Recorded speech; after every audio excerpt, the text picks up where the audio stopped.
హోంమంత్రిగా ప్రమాణ స్వీకారం చేసిన తర్వాత మొట్టమొదటిసారిగా ఈరోజు విశాఖపట్నంలో పోలీస్ డిపార్ట్మెంట్ వాళ్ళతోని కలెక్టర్ గారితోని కూడా ఎక్స్క్లూజివ్గా పోలీస్ డిపార్ట్మెంట్ వాళ్ళతో ఒక మీటింగ్ ఏర్పాటు చేసుకోవడం జరిగింది. ఈ మీటింగ్లో కమిషనర్ ఆఫ్ పోలీస్, కలెక్టర్ గారు, అదేవిధంగా డీసీపీలు, ఏసీపీలు, కొంతమంది సిఐలు షార్ట్ టైంలో నేను వాళ్ళకి చెప్పడం జరిగింది. వాళ్ళందరూ కూడా రావడం జరిగింది. ఎస్పెషల్లీ ఈరోజు లా అండ్ ఆర్డర్ విషయంలోని కానీ, అదేవిధంగా గాంజా స్మగ్లింగ్ విషయంలో కానీ, డ్రగ్స్ విషయంలో కానీ వైజాగ్ పోలీసులు తీసుకుంటున్న చర్యల గురించి, అదేవిధంగా రాబోయే కాలంలో వాళ్ళు తీసుకోబోయే చర్యల గురించి, అట్ ద సేమ్ టైం పోలీసుల కష్టాల గురించి కూడా తెలుసుకోవడానికి ఈరోజు ఒక మీటింగ్ పెట్టుకోవడం జరిగింది. ఈ మీటింగ్లో చాలా విషయాలు మేమందరం కూడా చర్చించుకోవడం జరిగింది. అయితే విషయం ఏంటంటే, ఈ 5 సంవత్సరాల కాలంలో ఆంధ్రప్రదేశ్ అన్నది గంజాయి హబ్గా మారిపోయిందన్న సంగతి మనందరికీ కూడా తెలిసింది. డ్రగ్స్ హబ్గా మారిపోయిందన్న సంగతి మనందరికీ కూడా తెలిసింది. ఎందుకంటే హోమ్ మినిస్టర్ అన్న వ్యక్తి ఉన్నారో లేదో తెలియదు. ఏ రోజు కూడా గంజాయి గురించి కానీ, డ్రగ్స్ గురించి కానీ ఒక రివ్యూ చేసిన సందర్భం రాలేదు.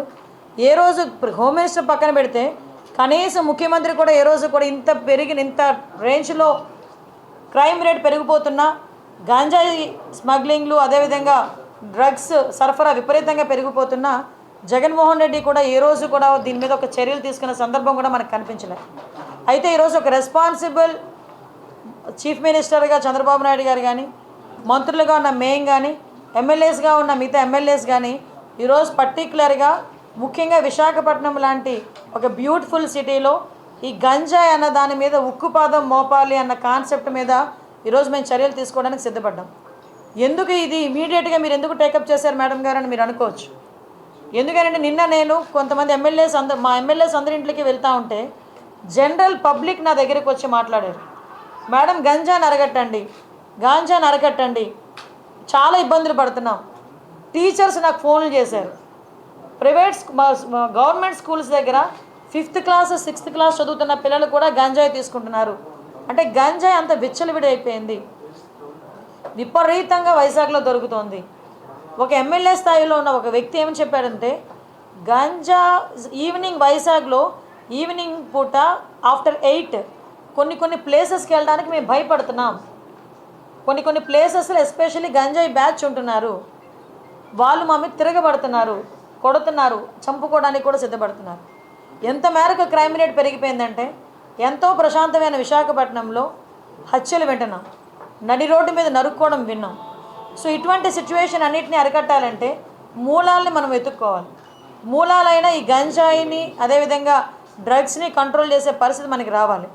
ఈరోజే గంజాయి గురించి, డ్రగ్స్ గురించి మాట్లాడుతున్నప్పుడు అనేకమైన ఇష్యూస్ నాకు బయటపడినాయి. అంటే నేను అంటానంటే ఎక్కడ ఈ గ్యాప్ నడుస్తుంది, మనకి సోర్సెస్ కట్ అయిపోయాయని అఫీషియల్స్ చెప్తున్నారు. సోర్సెస్ కట్ అయిపోయినా కూడా రోజు రోజుకి ఎందుకు ఈ డ్రగ్స్ కేసెస్ కానీ, గంజాయి కేసెస్ కానీ పెరుగుతున్నాయి? మీకు తెలుసా, ఈరోజు వాళ్ళు ఇచ్చిన రిపోర్ట్ ప్రకారం చూస్తే 1252 మంది ఈ రోజుకి జైల్లో ఉన్నారు. మన గంజాయి కేసులో పట్టుబడిన వాళ్ళు ఆంధ్రప్రదేశ్లోనే మొట్టమొదటిగా. మిగతా జిల్లాలన్నీ కలిపి 385.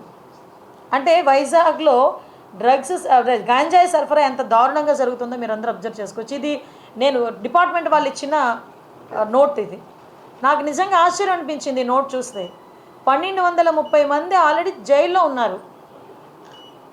మొత్తం ఏంటి, మన ఒక్క విశాఖపట్నం జిల్లా, మిగతా జిల్లాలు అన్నీ కలుపుకొని 385 మంది.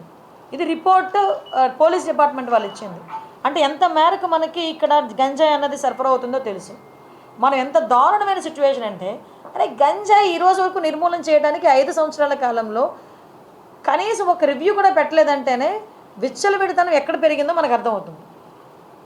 ఆఖరికి వైఎస్ఆర్సీపీ నాయకులు కూడా గంజాయిలు అమ్ముకోవడంలోనే, గంజాయి వ్యాపారంలోనే ఇన్వాల్వ్ అయిపోయారు. కాబట్టి వాళ్ళు అసలు దీని మీద కనీసం దృష్టి పెట్టలే. ఏమంటే చింతపల్లి నుంచి, జీమాడుగల్ నుంచి, అటువైపు నుంచి, అదేవిధంగా మనకి ఒడిశా నుంచి, ఇలాంటి మల్టిపుల్ ప్లేసెస్ నుంచి మనకి గంజాయి సరఫరా అవుతుంది. మనకి ఎన్ని చెక్ పోస్టులు ఉన్నాయండి అని డిపార్ట్మెంట్ వాళ్ళని అడిగితే 3 చెక్ పోస్టులు ఉన్నాయని చెప్పి. 3 చెక్ పోస్టులు ఉన్నాయి. ఎందుకు రాదండి లోపలికి? మనకి వైజాగ్కి ట్రాన్స్పోర్టేషన్ ఎక్కువ, ఇటు ట్రైన్స్ కానీ, ఇటు ఫ్లైట్స్ కానీ, రోడ్ ఫెసిలిటీస్ ద్వారా వ్యాన్లు, మిగతా అన్నీ, దాంట్లో ఈవెన్ 2 వీలర్, ఆఖరికి అమెజాన్లో కూడా పెట్టుకొని అమ్మేసుకుంటున్నాడండి డ్రగ్స్ని. కర్రీ లీవ్స్ అని పేరు చెప్పుకొని అమ్మేసే పరిస్థితి కనిపిస్తూ ఉంది.